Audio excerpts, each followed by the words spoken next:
Всем привет! Это Ярослава, и это канал для тех, кто изучает русский язык. Я хочу вас поздравить с наступающим Новым годом и Рождеством. И я уверена, что вы были в этом году очень хорошими мальчиками и девочками, поэтому вы заслужили подарки. Сегодня я принесла вам большой список подарков на Новый год, и не только на Новый год, которые, как я думаю, понравятся любому человеку, кто изучает русский язык. Поэтому, если вы учите русский язык и вдруг вы хотите сделать себе какой-то приятный сюрприз, то в этом видео будут мои рекомендации. В этом списке, вот вы видите их здесь много, в этом списке есть и физические предметы, и электронные. Это не какой-то рейтинг. Я написала все, что пришло мне в голову. Поэтому давайте начнем. И, наверное, я начну с одного учебника, который мне очень нравится, который я использую почти со всеми своими студентами. Я знаю, что многие из вас ищут какой-нибудь очень удобный, понятный, эффективный учебник, чтобы учить русский язык самостоятельно. И я думаю, у меня есть для вас рекомендация. Этот учебник называется «Живая речь», и он отлично подходит для самостоятельной работы. Если вы хотите самостоятельно автоматизировать грамматику, увидеть очень много разных контекстов, как использовать грамматические правила, я вам очень советую эту книгу. Мне кажется, что использовать эту книгу на занятиях не очень удобно, но для самостоятельного изучения просто супер. Следующий пункт — это духи. Если вам нравятся разные ароматы, то, я думаю, вы будете в восторге от такого подарка. Да, кстати, когда я говорю про физические предметы, а духи — это 100% физическая вещь, то не расстраивайтесь, если вам что-то понравится, но вы не в России. У многих из вас есть друзья, знакомые, которые из России, может быть, они вам смогут что-нибудь привезти, если вам что-то очень понравилось. И я знаю, что многие из вас планируют когда-нибудь поехать в Россию, и просто добавьте, что вам понравилось, в ваш виш-лист, список желаний. Так вот, пункт номер 2. Что я нашла интересного? Есть компания, которая называется "Библиотека ароматов". Они делают разные-разные, парфюмы, разные духи, одеколоны, и у них есть одна интересная коллекция, которая называется "Путешествие по России". И вы только посмотрите на эти названия. У них есть аромат "Любоваться цветением магнолий в Сочи" или "На катере по ладожским шхерам Карелии" или, например, "Кататься по льду Байкала". Я думаю, что я бы с удовольствием попробовала, м, увидеть китов и северное сияние. Мне интересно, какой это аромат, но точно я бы не стала покупать по Транссибу через всю Россию. Мне кажется, что в поездах пахнет не очень хорошо, поэтому не знаю, почему они вдохновились Транссибом. Дальше. Если вы любите смотреть фильмы, сериалы и ищете, где можно смотреть фильмы и сериалы на русском языке с субтитрами, то вам могут понравиться следующие рекомендации. Есть сайт, который называется Soviet Movies Online. Я думаю, понятно по названию, что на этом сайте есть советские фильмы. Но там не только советские, еще есть современные фильмы тоже. Да, там есть разные субтитры. Потом есть сайт Кинопоиск, кинопоиск.ру. Это наш местный Netflix. Они тоже снимают фильмы и сериалы специально для их сервиса, но Там можно найти много интересного, современного и с субтитрами. Следующий сайт — это start.ru. Мне кажется, что коллекция там немного похуже, а может быть и нет, но там тоже есть много вариантов разных фильмов, сериалов с субтитрами. И последняя рекомендация в этом списке — это ту-ду-ту-дун, Первый канал. На сайте у них есть большой раздел с разными фильмами. Это и классические фильмы, и что-то современное, тоже с субтитрами. Не забывайте, что на "Ютубе" есть, например, есть канал Мосфильма, наверное, самый знаменитый, где просто огромная коллекция разных фильмов с субтитрами. Например, мои рекомендации, мои любимые фильмы, которые там есть, которые я точно знаю, там есть. Это "10 негритят" по роману Агаты Кристи, советская экранизация. Андрей Рублев Тарковского. Что-нибудь еще? Сейчас не помню. Дальше. Если вы любите играть в карты, может быть, вы не любите играть в карты, но вы ищете разные способы, как можно провести время интересно, без экранов, это, это сейчас я этим занимаюсь, то вы можете попробовать играть в карты. Но я вам рекомендую поискать одну колоду, которая называется "Русский стиль". Это колода карт. Я помню, когда я была маленькой, у меня была такая колода карт. Что здесь интересного? Вот эти персонажи на картах — это портреты царской семьи, семьи Романовых на их традиционном балу. Например, вот это Николай II, последний царь России. И если вы вдруг найдете эту колоду или, неважно, любую другую колоду, я вам очень-очень советую научиться играть в игру, которая называется "Дурак". Я думала, что все знают об этой игре. Оказывается, нет. Но если у вас есть русскоязычные друзья, если вы живете в России, я вам гарантирую, 100% все умеют играть в дурака. Ладно, может быть, не 100%, но 99% людей умеют играть в дурака. А если вы когда-нибудь поедете на поезде в России, и у вас будут попутчики, которые будут ехать с вами в поезде, я уверена, что они предложат вам сыграть в эту игру. Поэтому поищите в интернете "Карточная игра "Дурак". Так, следующая рекомендация, следующая идея для подарка — это книги, адаптированные книги для изучающих русский язык. Где их можно найти? К сожалению, нет одного универсального интернет-магазина, где можно заказать эти книги в электронном виде. Но можно зайти на сайт издательства "Златоуст". Это издательство публикует, издает книги для изучающих русский язык. Там есть учебники, и там есть адаптированная литература. У них есть много офисов в разных странах, но можно использовать этот список для вдохновения. Вы можете посмотреть, что там есть, например, адаптированная Анна Каренина, или там есть адаптированные братья Карамазовы и многие-многие другие русские классики. Посмотрите, что там есть, и попробуйте найти это в своем городе, в своей стране. Если вам нравится литература, то у меня есть рекомендация для вас. Следующая рекомендация. Может быть, вы знаете, что у меня есть разные вебинары.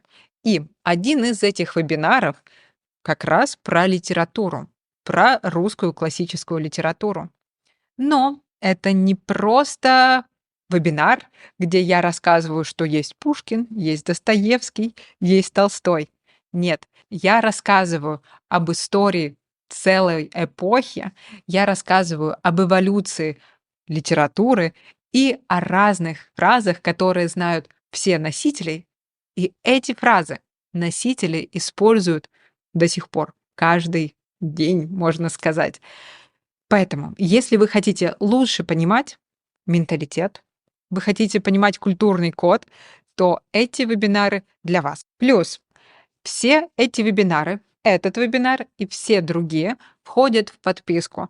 И можно посмотреть вообще все вебинары за 1 месяц. У нас есть вебинар об СССР, о современной политике, об истории развития русского языка. В общем, вы точно найдете что-нибудь интересное. Я думаю, что это просто великолепный подарок. Вся информация будет в описании и в закрепленном комментарии. А мы с вами идем дальше. Да, мы говорили о литературе. Давайте еще поговорим о классическом искусстве. Если вы любите искусство и настольные игры, то я уверена, вам понравится такой подарок. Это игра, и она называется «Собери музей». Может быть, вы знаете такой онлайн-журнал «Арзамас».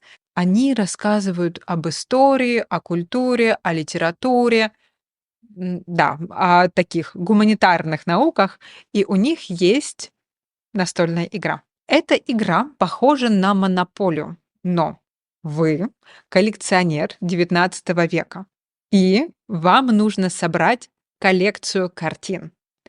Поэтому вы будете участвовать и в аукционах, вы будете красть картины, вы будете обменивать их с вашими соперниками, с другими участниками, кто играет. Поэтому, если вам интересно, то я думаю, что такая игра вам понравится. Есть другая игра, не менее интересная.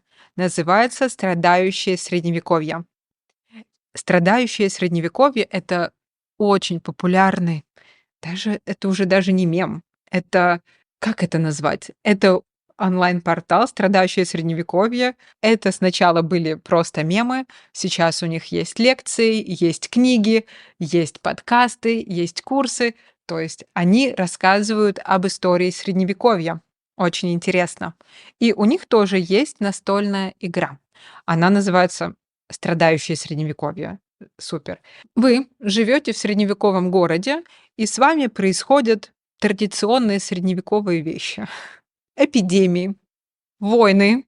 Нет, это не средневековье, это сейчас.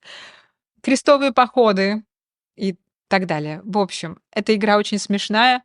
Посмотрите, если у вас есть друзья в России, и они могут вам привести эту игру, я думаю, будет очень весело. Дальше. Если мы говорим о физических вещах, у меня есть для вас 2 символа России. Первый символ — это железобетонный забор ПО2. Я думаю, он так называется. Да, ПО2. Вы можете увидеть этот забор везде, в любом городе России.